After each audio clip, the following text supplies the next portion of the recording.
Hi, today I'm reviewing the First Aid Beauty Brighten and Glow Moisturizer with Vitamin C. And really quick, I just want to say I purchase these products with my own money.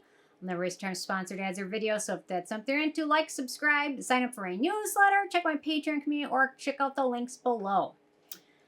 Okay, so First Aid Beauty, man, they are an interesting brand. They are one of the first brands I really got excited about and really became a fan of. One of the first brands that really was like, wow, this is good stuff. It's not ridiculously expensive. I like their products. And then, I don't know, something over the last handful of years, something has just changed. It seems like they're releasing more products. There's questions about their cruelty-free status. They've become more expensive, certainly. So I think some of the excitement for this brand has really died down. They really market themselves as sensitive skin friendly, and a lot of their products just, they really aren't. So, anyway, so I don't go crazy buying a lot of their stuff before. Like, almost any new release, I'd be like, I gotta try it. I'm gonna love it. And then, it just kind of went downhill from there. Although, you know what? I love vitamin C. It's my favorite ingredient. And, I always need a good moisturizer. I always looking for a nice glow. So I thought I'd pick it up. So, okay. So, they say the First Aid Beauty's Brighten and Glow Face Moisturizer with Vitamin C hydrates and helps visibly brighten skin with an instant healthy glow.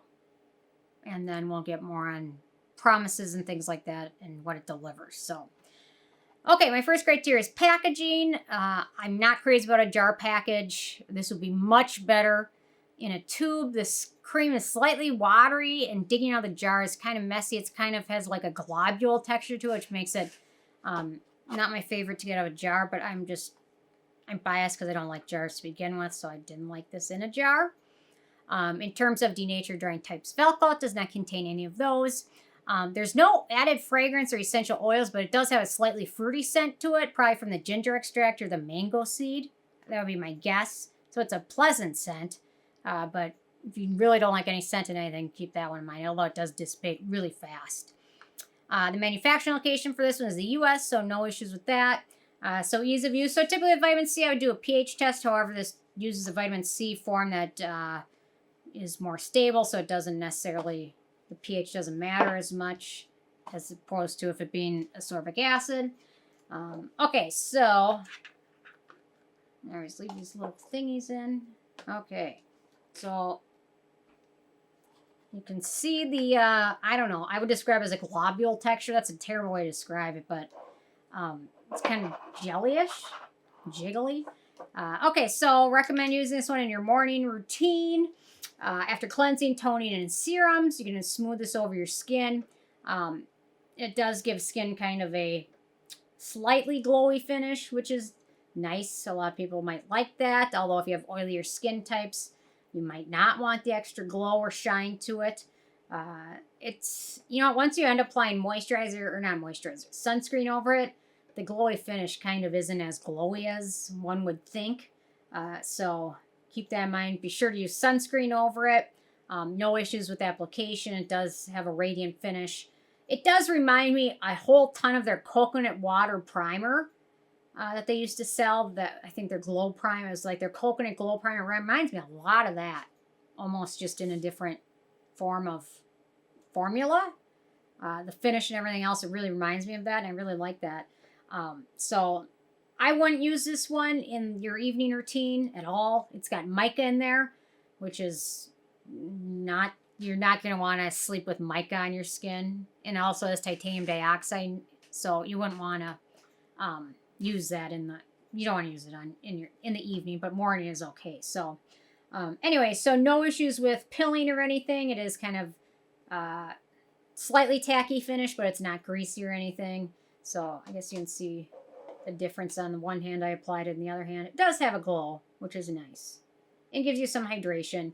I do have a tendency though sometimes to use this over other vitamin C serums, which is kind of strange, but I like ascorbic acid. I don't typically rely on derivatives, especially when they don't tell you how much is in here. So I didn't have any real issues using it with another vitamin C serum that I didn't have using it alone. So no issues with ease of use.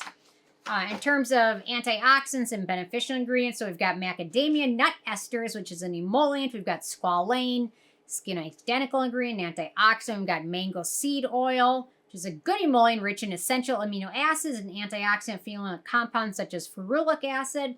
We've got ethyl ascorbic acid, which is a stable derivative of vitamin C. They don't mention anywhere what the amount is or percentage that I see. So we don't know. It could be 5%, it could be 10%, it could be 1%. And with vitamin C, sometimes more is more and better.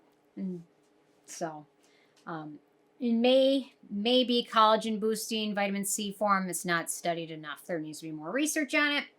We've got papaya fruit extract, which is a brightening ingredient, and also can be an exfoliating ingredient. We've got safflower seed extract, skin conditioning ingredient. We've got hyaluronic acid, which is a humectant.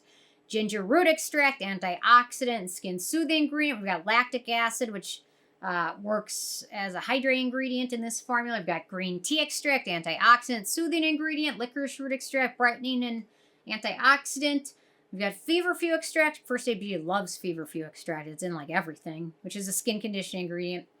Vitamin E, antioxidant. And finally, malic acid, which is an exfoliant that comes from apple. It's also a humectant. So in terms of animal testing, this is cruelty-free and gluten-free. For a while, there was questions about them selling in China, but I believe they sell in China through a website, which I believe doesn't require animal testing, although a few years ago it was discussed more and more. I think it's cruelty-free. So, okay, in terms of performance, so it definitely gives skin a glow.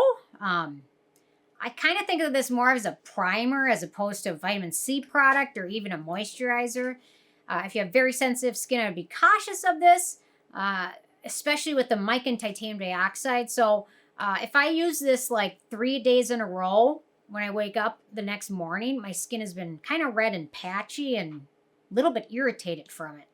So I can use it a day or two, and then I need to give it a day or two off.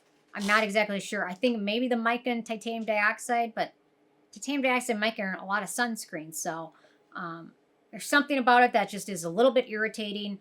And other reviews from other people have mentioned it too. Just they used it and their skin kind of got red and flaky and irritated. So it could be the mica, it could be the titanium dioxide, maybe it's the malic acid.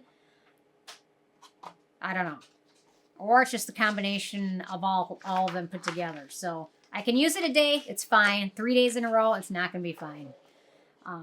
Okay, in terms of what this promises, so it promises to deliver an immediate surge of hydration to quench parched skin without clogging pores, and hydrates as well as visibly brightens. I would say it delivers on many of those accounts with the exception of long-term brightening. The brightening from mica is an instant effect, but it doesn't deliver any long-term brightening. I didn't think there was enough ethyl ascorbic acid to brighten my skin. So anyway, so it delivers on a couple of those accounts. It feels more like a primer than a real skincare product though, which is okay. There's nothing wrong with that. It's pretty friendly for acne-prone skin. So for acne-prone skin, we've only got Squalane, Carbomer, and vitamin E of note. So pretty friendly. It's got a rather long ingredient list, which is also why it's more likely to irritate skin. The more ingredients, the higher chance you have an issue with one of them. Okay, in terms of the price, so this is a full size 50 milliliters, 1.7 ounces, $44. It's a little pricey for what it is. I mean, it's kind of a glorified primer. So it's a little bit expensive. I mean, it's not ridiculously expensive, but it's kind of expensive. So in terms of the it factor, this just didn't wow me. It wasn't a total disappointment, but I wish they maybe would have included a few more forms of vitamin C and maybe used a tube packaging. It would have made it a little more user-friendly and potential brightening benefits from it. So for dupes or alternatives, these are more alternatives than they are dupes. The Tula Protect and Plump Firming and Hydrating Moisturizer, the Farcelay Reset Renewing Fluid Cream, the Manual Pantatoin Cream, and the Dermalogica Biolumin C Vitamin C Face Moisturizer, although I don't recommend that last product because it's very expensive and it's got fragrance in it. So, okay, so with the 10 being a perfect score, I have this one a 7. It's average. Honestly, I don't know if I'd reach for this ever again. That means I'm going to have to find somebody to take it. So anyway, whatever. Giveaway. I know, but I can't give away something I've already used. Oh, that's true. It's a little gross. Unless it's to like somebody that knows me. Anyway, whatever. Okay, interested hearing from you guys. If you checked this one out yet, and if you have what your thoughts are, leave a comment. Love hearing from you guys, and stay tuned for more tomorrow. Thanks so much. Bye, guys.